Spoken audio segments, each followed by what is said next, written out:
Welcome to Sustainable Packaging with Corey Connors. Today's guest is Rowena Curlewis. She's the CEO and co-founder of Denomination. How are you, Rowena? I'm very well, thanks, Corey. Very well indeed. And you? Doing great. Thanks for making time for us all the way from the other side of the world there in Sydney, Australia. I really appreciate you. It's all the way the next day there. And that's so fascinating for me to see. It's evening here and you're at 9:30 in the morning. I just love how small this world has become with Zoom meetings and things like that. So Oh, it's fantastic. And you live in one of my favorite cities in the world, in Portland, Oregon. So I'm kind of envious that you're there. Well, we'll have to trade for a while because that would be a neat vacation for both of us. Well, let's talk about your background a little bit. What got you to start this company and be in charge of it? Yeah, so we started the business 21 years ago, next May, and with my business partner, Margaret Nolan, who's this wonderful creative genius, and myself started the business with babies in arms. My eldest was about 4 months old, so we were absolutely crazy, but we started this business knowing that we wanted to do things a little bit differently to some of the businesses that we've been in before. So one of the things that we wanted to do differently was be a specialist, and to be a specialist in the drinks category. So it had been an area that both Margaret and myself had worked in various companies, and we knew that's where our passions lay. We just loved it. I'm from a farming background, so I love the agricultural side of making drinks, be it spirits, beer, cider, or wine. And my partner had worked in the UK for a really long time on single malt whiskies and champagnes and ports and so forth. So we sort of brought that collective passion together to create our business. We are a bit unusual too, in that we are two female co-founders and leaders, and unfortunately we are still a minority in that fact. It is getting better, but man, it's slow. Right. Yeah. Well, that's very impressive to hear, starting a family and a business at the same time. Incredible. Hats off to you and your co-founder. That I absolutely love to hear that kind of a story. I interviewed my friend Laura Bota, who is the CEO of a company, and she told me the story of her grandmother starting her packaging company during the war and Wow. out of their basement. And so when I hear the stories of female founders and overcoming adversity, I'm just so impressed. So well done. Thanks, Corey. That's very kind. We're Yeah, here so to support that's you. how we started the business, and we've just grown very organically since then. We obviously started in Sydney, and then we opened up our London studio in 2014 to service our European clients. And then we opened our office in California in 2018, and that's now based just outside in the Bay Area in Emeryville. So yeah, so we're kind of, we're spanning lots of different wine and spirits drinking regions in the world. So that's an interesting segue. So tell us a little bit about what your company focuses on. Drink packaging, so wine, spirits, all kinds of beverages? All kinds of alcoholic beverages. Having said that, the non-alc space is growing, but Yes. we're kind of coming at that from an alcohol lens. So doing non-alc wines, gins, different spirits, beers, etc. So, we do see that non-alc component to continue to drive, but it will be sort of related to that traditional alcohol experience or occasion. So that's where we can apply our insights and our knowledge on consumer behavior into that emerging category.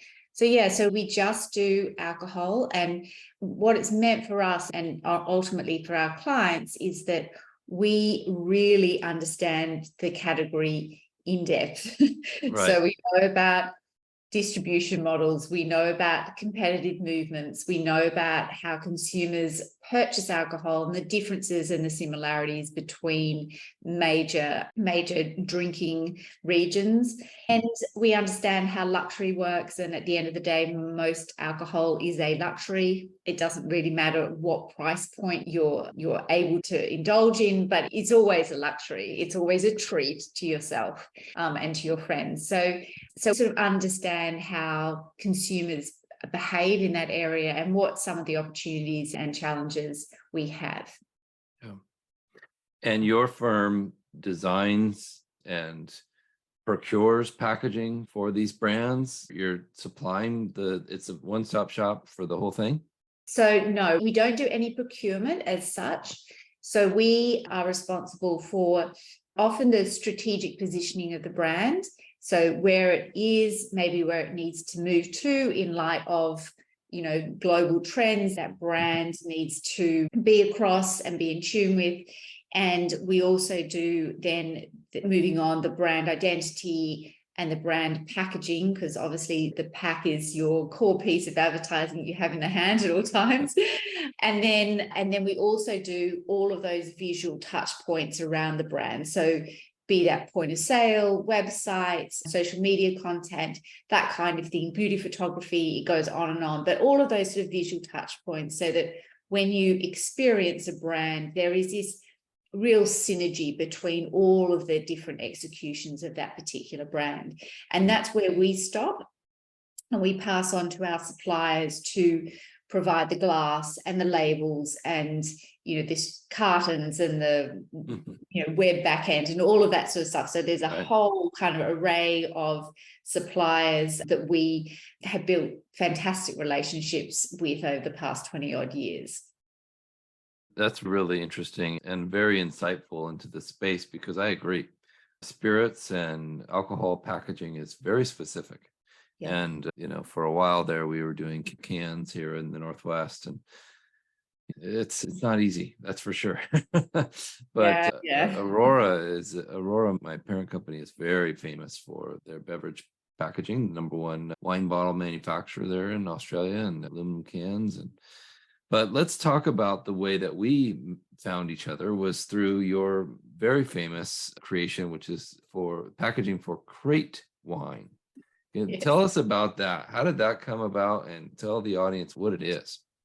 Yeah, well, crate is generating a lot of discussion everywhere. So we have one of our clients is very into sustainability. He has literally every brand that we've either developed for him or repositioned for him has sustainability at its core. And so that really goes from vineyard management, the fruit that he's sourcing, right through to winemaking, packaging, and beyond. We've done some brands like Tread Softly, which is available in the US through Whole Foods, and that was an early sort of sustainable brand that was a really interesting pack, but also they would plant a tree for every case that was sold. So last October, they planted their millionth tree. So in just a very short space of 3 years, they've really, really had this sort of blockbuster brand based in sustainability. So with Crate, we wanted to take that a step further. So the client's brief was pretty simple to us. It was like, I want to spend this is not a great brief for a packaging designer, but anyway, let's go with it. I want to spend all my money on the fruit, what actually goes into the bottle, and give consumers a high quality, sustainably produced brand that has sustainability at its core. Like, how can we minimize packaging in order to minimize our footprint?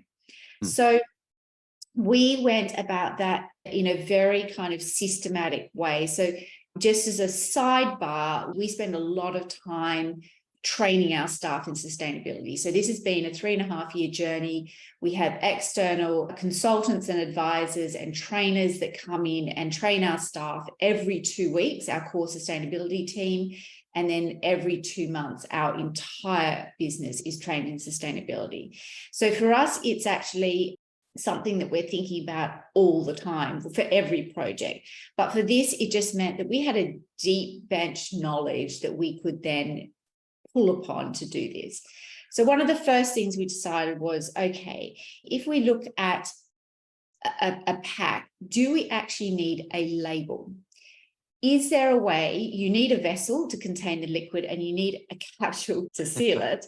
Is there any way that we can get rid of a label? Because when you get rid of a label, you get rid of paper, you get rid of a whole lot of chemicals, bleach, etc., that goes into making that paper. you reduce the water. We all know water usage for labels is extensive. Then there's a whole lot of glue and adhesives and other chemicals. The fact that you then, the paper label is on a PET backing, and so you've got plastic involved. So if you just remove that paper and that label, you're actually removing a whole lot of different parts of the production chain. Then we move to the bottle. How can we actually make use, get the most sustainable glass bottle available? So as you would know, at Aurora, in fact, we did get the bottles for you. So, Oh, wow. so when you're changing tanks from, say, an Arctic blue glass into a French green glass, there is this process while one tank empties and the other fills, that you get this kind of oddly coloured glass as it sort of transitions from one to the other. Now, normally, because these tanks are so huge, it's like a 2-day production of this glass that is kind of a bit odd. What we did was to say, well, that normally is waste, right? Normally, Aurora and other glass manufacturers will then crush that and recycle it, put it back through. So it is recycled, but there's a whole lot of energy that's wasted, right? You've got the energy that's wasted to produce it, and then you've got more energy to crush and recycle. So if you can actually make use of that waste product, you're actually, again, doing the world and our climate a favor. So we put in a very lightweight mold, the lightest weight possible, and used that transition glass so that we're utilizing a waste resource. That's awesome. So that was the second thing that we did. And then the third, which was the really challenging thing, is how do you get your brand, some brand commentary, all of your mandatories, your barcode, and a QR code on a tiny little space up on the capsule.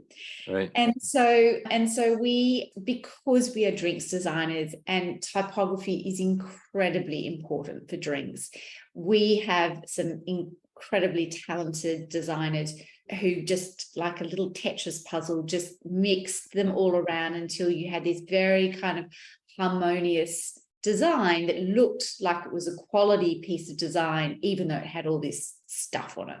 Yeah. And then for the cartons that came with it, we use 100% recycled cartons, no liner on it.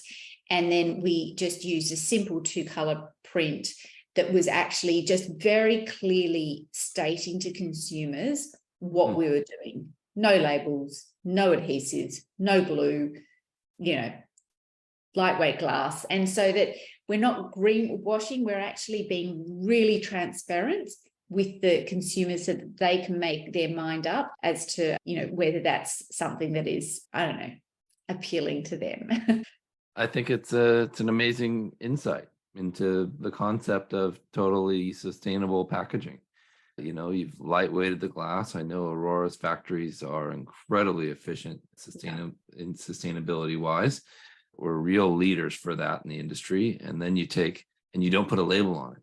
And then, there's no glue, there's no paper, there's no adhesive. Like you said, I think that's awesome. And it's totally stands out on the shelf by not having a label. The absence of artwork, sometimes screams the loudest. And so well done. Really excited about that. I can't wait to try to find some of that wine. Do you know if it's distributed here in the US?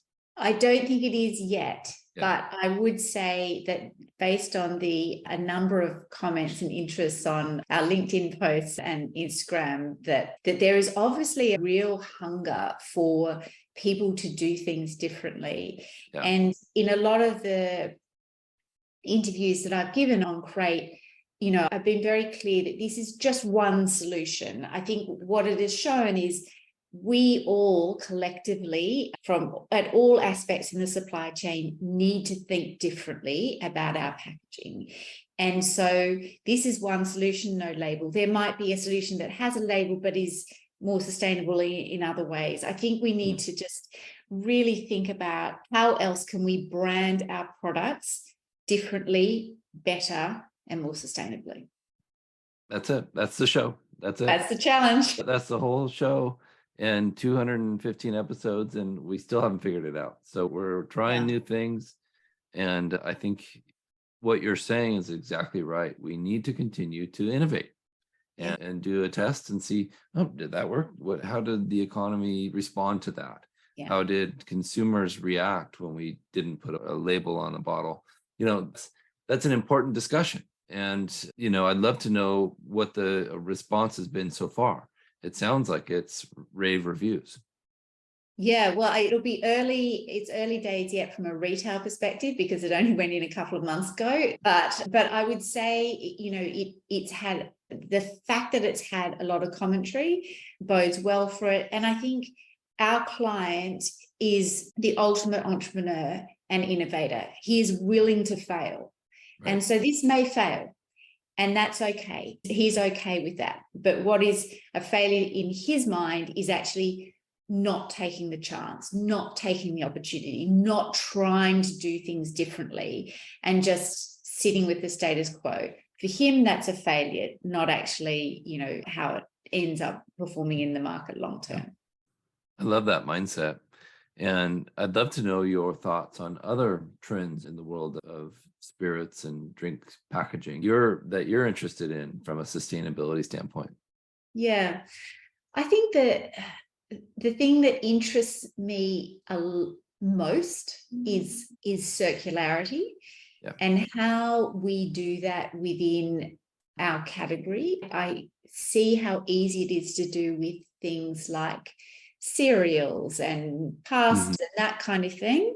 When it comes to a product that is very fragile, so not necessarily spirits, but beer requires a totally airtight space, and wine is incredibly sensitive to everything, to light, to oxygen, to anything in the atmosphere. So we have this very sensitive product, and we also in the wine category have, oh my goodness, a zillion different brands. So how do you continue to have a branded wine that is in a circular, i.e. a reusable vessel? Yeah. And that is a big conversation. It's a big conversation with suppliers like Aurora. It's a conversation with retailers, how we do that, and obviously with big brand owners to actually drive, and for consumers to accept the fact that there is an effort that is required to actually reuse those bottles. Yeah. But if we look to France, they've been doing it for years. Right. They take the big flagon and they go to the local, often the local service station, fuel station, and they get it filled up. So I think that's something that's really interesting me at the moment. Exploration of materials for different vessels is happening. There's a lot of experimentation happening in that space. Yeah. I think to your point, you've been doing this podcast for 200 plus episodes and we haven't got there yet, but I'm sure we will. If we don't experiment, we won't get there. That's it. That's the sentiment behind this show. And thank you for reiterating that. We need to keep trying. We'll never give up, because we owe it to the future generations to provide them with a planet that's inhabitable and thriving. I see that as possible. I'm optimist for sure. But what else did you want to talk about? Anything else that we didn't mention? I think the only other thing that we are thinking quite hard about is form. Does it have to be 750 ml? Does it have, what other forms can we think of that actually can swap out for cask or bottle or whatever? Again, that's a hard ask, because one of the things about glass, for example, and again I'll go back to wine here, is that glass, there is no other vessel that will allow a wine to age apart from glass. So we really need to make sure that our wines don't have a shelf life, and that there's no wastage through having it in another material that doesn't allow for those wines to last more than 12 months. Right. So there's, and also glass is inert, right? So if it happens to go into the ground, it's not going to do anything. It's not going to leach out horrible stuff. Right. It's just going to stay there. But we definitely need to just continually push our ideas and thinking about what other forms are possible. Yeah. Well said. Very true. Important point to talk about high-end wines. It's very challenging to put them in anything that isn't glass. Yeah. Something very popular here in the US is for the millennials and younger generation, and even older generations, is wine in cans. Are you seeing that in Australia as well? Yes, we have quite a good little category of wine in cans. It is, I would say, relatively small compared to glass bottles.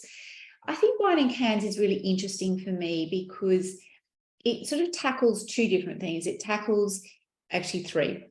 It tackles sustainability because obviously the recyclability of aluminium is fantastic. Aluminum, I should say, for your audience. You can say it the right way for you. Yeah. That is fantastic.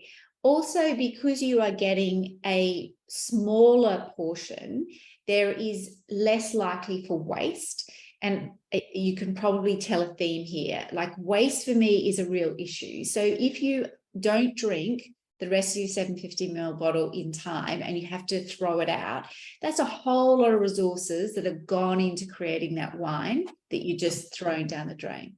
So I think the wastage part is good. And then I think it also plays into health and well-being because, you know, as we are in the alcohol category, we are about making sure that consumers want to drink responsibly. And some of that is, I only want a glass of wine on a Tuesday night. Yeah. I don't want to open a bottle. I just want one. And so it allows you to have that portion control that you may not have when you open a bottle, because it's very easy. We all know you open a bottle, you're like, well, the second glass, I'm sure. So let's go for the second. Just one more bottle, right? Yeah, exactly. Oh, I know the feeling. And I agree. The cans are so simple and such an easy alternative with the 250 milliliter small cans, or even the 500 milliliter cans. It's easy to split with a friend or consume on your own. Well, thank you so much, Rowena. This has been a lot of fun and I appreciate it. What's the best way for people to get in touch with you and your company? Oh, if they just go onto our website, so www.denomination.com, that is the best way of, we've got all of our address details and contact details there. And our Instagram as well, denomination.design, has all of our latest work. So, and obviously follow us on LinkedIn as well. We try and post some sort of piece once a week. A lot of it's on sustainability, as you can imagine. Well, thank you for keeping the mission of sustainability in the forefront of your work. We appreciate it. That's an absolute pleasure. Yeah, lovely to chat, Corey. Appreciate you. Thank you, Aurora, for sponsoring this program. And if you're listening, make sure you subscribe so you don't miss the next episode. Stay tuned for more.